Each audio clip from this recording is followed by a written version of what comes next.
Kembali lagi bersama saya Robito. Kali ini saya akan berbagi rahasia tentang bagaimana bisa tampil pede di depan kamera. Nah, mungkin bagi kita bisa tampil di depan kamera, apalagi di TV, itu kan sebuah kebanggaan. Apalagi di TV nasional membawakan berita, membawakan acara di TV nasional, ini adalah sebuah kebanggaan sendiri. Nah, bagaimana caranya biar bisa tampil pede di depan kamera? Pengen tahu? Ini rahasianya.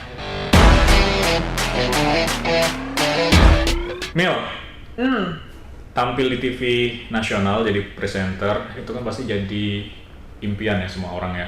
Orang pasti pengen bisa jadi presenter TV, entah itu berita ataupun acara apapun lah. Nah, tapi kan orang juga pengen tahu gimana sih caranya bisa tampil di TV nasional, gimana biar pede bisa ngomong, bisa menyampaikan berita di TV nasional. Rahasianya apa? Trik-trik biar pede bisa tampil di depan kamera gitu ya. Yep. Pertama itu pasti harus percaya diri dulu. Dengan cara percaya diri itu gimana caranya? Kita harus tahu materi apa yang akan disampaikan, Bit. Minimal baca-baca apa isu yang lagi trending terkini. Terus yang kedua, latihan di depan kaca atau di depan kamera langsung kalau studio lagi nggak ada yang siaran. Dan anggap kamera itu adalah seseorang. Menurut gue sih gitu ya, Bit. Anggap kamera itu adalah seseorang. Jadi kita nggak grogi. Jadi kita bisa eye contact langsung dengan kamera. Dan harus percaya latihan sesering mungkin itu adalah mother of skill. Itu. Tapi lu tahu kan kalau orang itu ada yang introvert, ada extrovert. Nah, lo sendiri di bagian apa? Nah, ngatasinnya gimana? Pertama mungkin ini sebenarnya gue terjun ke TV nggak ada background sama sekali, tapi pernah magang.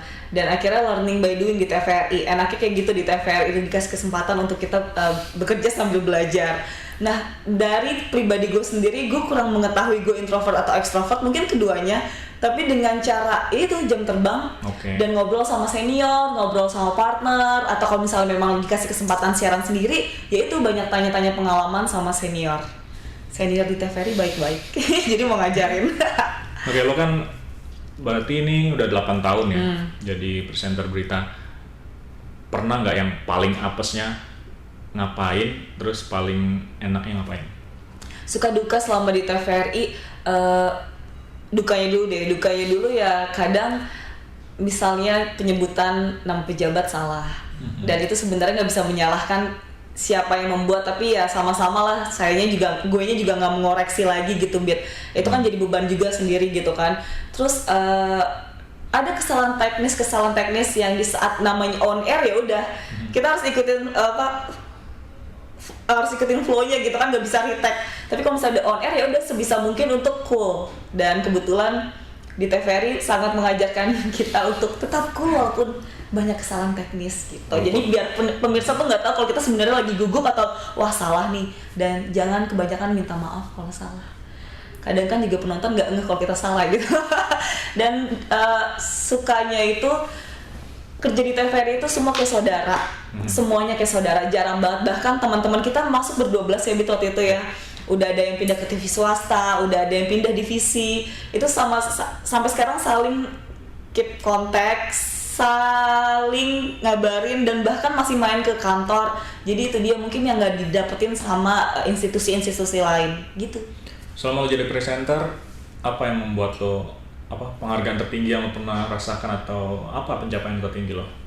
Selama 8 tahun kerja di TVRI banyak sebenarnya, tapi yang benar-benar achievement tertinggi adalah dapat penghargaan Jelajah Kopi, karena memang produksinya itu luar biasa capek ya, Bit, yang biasanya di studio walaupun di lapangan liputan, tapi itu tetap benar-benar beda karena dokumenter kan, Bit, programnya. Namanya dokumenter nggak sehari 2 hari, tapi satu episode itu bisa makan 8 hari, dan kerjanya dari matahari belum terbit sampai matahari udah terbit itu sudah bobo. Baru sampai hotel jam 11, terus akhirnya alhamdulillah dapat penghargaan Piala Presiden, terbayar sudah, itu dia sih. Itu aja yang paling tinggi, yang lainnya banyak sebenarnya. Nah, sekarang kan banyak nih orang dengan sosial media, mereka tampil dengan kamera mereka di depan Instagram ataupun YouTube. Yang lu lihat perbedaannya tampil di depan sosial media dengan tampil di depan kamera di layar TV itu gimana? Oke, nah kan sekarang dengan banyaknya media sosial, terus teknologi juga kayak siapapun juga bisa operate kamera gitu kan ya, gitu ya.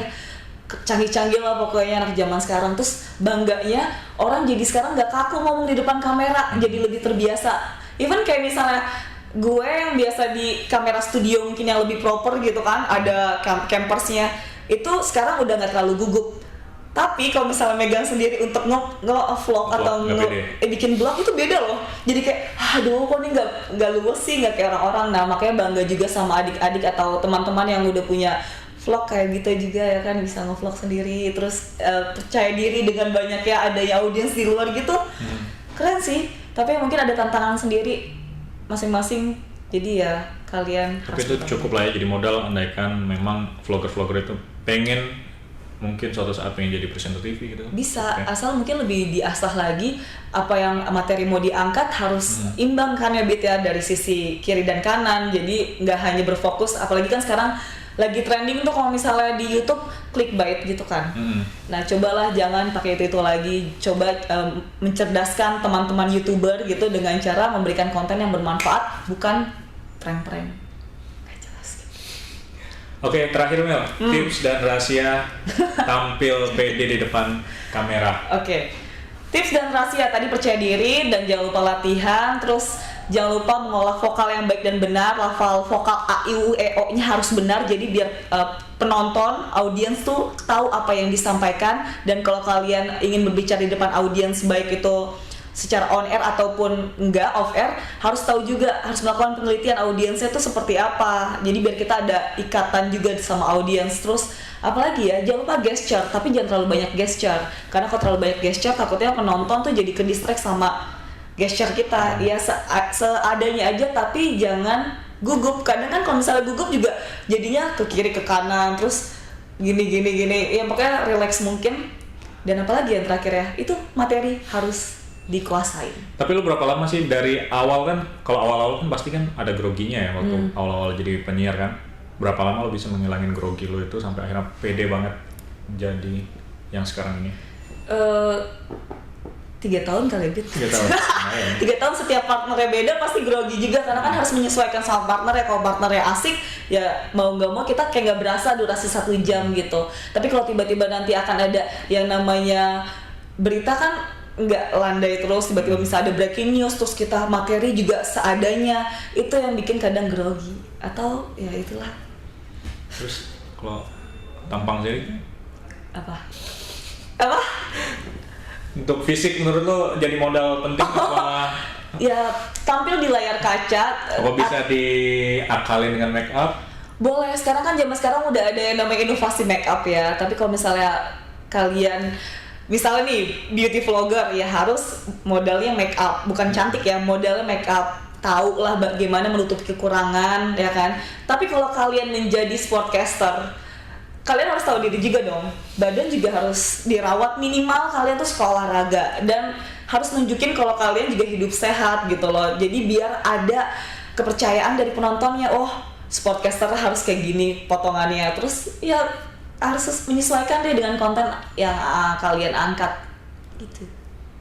Oke, jadi itu tips dan rahasia dari Camilla Aswan, ya, presenter TVRI Nasional selama 8 tahun ini. Selama 8 tahun senior banget, Dito juga 8 tahun. Tapi saya pensiun. Oh. Tapi masih Oke, suka kangen. ini rahasianya. Semoga bermanfaat.